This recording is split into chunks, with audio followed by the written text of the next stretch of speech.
Good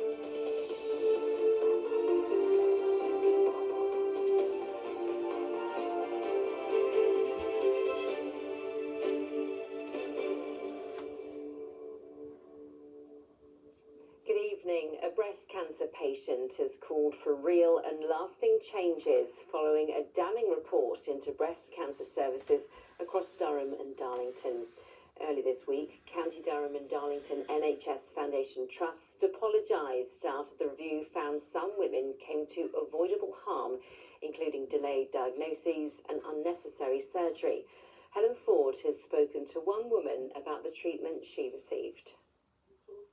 She's described it as like care from the Victorian era. This cancer patient doesn't want to reveal her full identity, but is determined to speak out about her experiences of breast services provided by County Durham and Darlington NHS Foundation Trust. It was just the conveyor belt. It was just a case of, it was like cattle. I just felt like I was a piece of cattle. Let's get the next one in, the next one in, the next one in. It was never, ever about care and about you. I'm a nurse. I've always been compassionate. And you can just sense the nurses sometimes, they're feeling like, that shouldn't have been done. What can I do? This week, in the latest examination of the breast service, an independent review painted a bleak picture. It concluded some patients suffered avoidable harm, including delayed diagnoses and unnecessary mastectomies, leading to physical, emotional and psychological impacts on staff as well as patients. It describes poor clinical practice which was allowed to continue because of failures in governance and leadership. The majority of those affected were patients at the University Hospital of North Durham. On Wednesday at a public board meeting, the newly appointed Trust Chief Executive issued an apology, something he reiterated today. How confident can people be that real change is taking place? So the breast service today is very different to how it was before. We've appointed some new surgeons who have got additional skills and are able to offer women immediate reconstruction where they're having breast surgery, and they're also able to offer breast conserving surgery, which is very, very important. We've also upgraded the equipment that the service uses and the way in which the one-stop breast clinics run, which means people are getting the right type of diagnostic tests performed, which helps us then make sure that the right treatment is offered to women. Mr. Russell also said work is taking place to address changes in culture, leadership and governance, something he acknowledged wouldn't happen overnight. For breast cancer patient Sue, this is a pivotal moment. You say you've received a number of apologies. The Trust has given public apologies as well. How far does that go for you? I've never been the real Sue. I just try and make everybody else happy while I'm suffering inside and think, just get on with it, girl.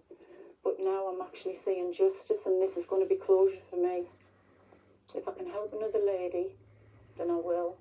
And if I can make any changes, it's got to happen. As far as Sue's breast cancer prognosis is concerned, the signs are looking positive. She now wants to step out of the shadow surrounding her treatment. Police are appealing for information after a pedestrian died in a collision on Teesside. It happened on the A66 eastbound near Middlesbrough, close to the Riverside Retail Park, just before 5 p.m. yesterday. It involved a large goods vehicle. A 49-year-old woman died. Police say their thoughts are with her family. New safe havens to help young people with their mental health are to open in Newcastle and Gateshead. The 2-year scheme is NHS funded and will start in the new year. Local charities will support 11 to 18-year-olds as well as families, parents and carers. This month marks 20 years since a team of volunteers set out to do good on our streets. The volunteers, known as Street Angels, head out to our town centres on busy nights out and offer a helping hand to anyone who needs it. James Webster reports. It's 10 o'clock on Saturday night. Good evening, this is Street Angels signing on. Can we please get a radio check? And these volunteers will spend the next few hours looking for anyone who might need help. What we tend to be looking for are people on their own, people who maybe look a little unhappy or a little upset, and then they see us and, it all comes out. You know, we can help. It can escalate quickly and it can be called to very different scenarios. It could be someone who's really drunk, someone who's hit their head, possible spiking and things like that. Sometimes it's asking if someone's okay. It's exactly 20 years this month since Street Angels was founded by volunteers at one church led by Paul Blakey. People having far too much to drink, people lying in the gutter, violence was fairly common, sexual assaults was common, binge drinking, underage drinking. What started as one team in one town has grown into more than 100 teams of volunteers across the country. One of them in our region is based in South Shields, where Judith Oldroyd is the coordinator. On a nice evening, then it's invariably busier, but you can never be sure, and it may mean we're involved, it may not mean we're involved, but we're there to assist wherever we can. The volunteers all receive training. Tonight, a session on diffusing any challenging situations. They also do basic first aid and personal safety. It is impossible to know how many people like Evie these volunteers have helped over the years, but there are many whose nights out have been made safer thanks to the Street Angels. James Webster, ITV News.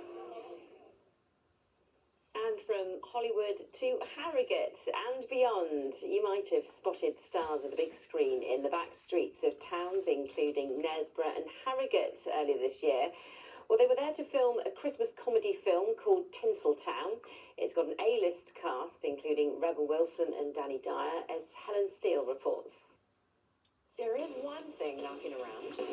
Theatre in England. Yes. It's the story of a famous American actor. The Panton Leaves, Frank Mac. Who's welcomed into a fictional Yorkshire village with open arms. But this is the story of how the real folk of Yorkshire played host to Hollywood. It all started back in February, when filmmakers brought the likes of Rebel Wilson, Kiefer Sutherland and Derek Jacobi to Wetherby, Harrogate and Wakefield. And here in Knaresborough, this salon made the cut, appearing in the final edit. Hey, Kelly.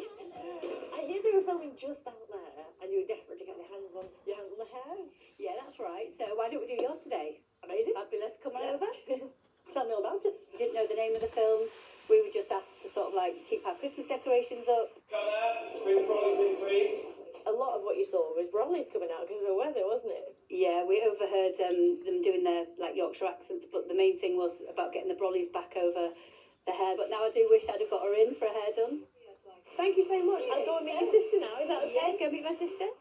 So your flat up there, they actually filmed from there, didn't they? Yes, that's correct. Yes, so they had two actors from the window. There was a scene out in this yard where Kiefer Sutherland was stopping some robbers, and so really hoping that all the local businesses and shops are in the film. Well, with backdrops like this, it's clear to see why filmmakers would want to come here. And people here in Yorkshire clearly took delight in having Hollywood stars come to their hometown. But what was clear from last night's premiere was that the feeling was mutual. First question, full as a story of someone who's really disappointed to end up in Yorkshire. I mean, surely that's not right. It's great, isn't it? I mean, yeah, I loved my time up in Yorkshire. I mean, it was very, very cold because we filmed the movie in February. But, I mean, the people there were so welcoming. I just had a great time. For others, it was the pull of Yorkshire and Christmas. I think what Christmas represents and its potential is bringing together family and friends. And I think everybody has so much hope. And there's hope back here that filmmakers will flock to Yorkshire, its famous ruins leading to riches. It's showtime. Helen Steele, ITV News. That's it from the late team. We're back with more news and sport in bulletins throughout the weekend. James has got you weather next. We'll see you soon. Take care. Bye-bye.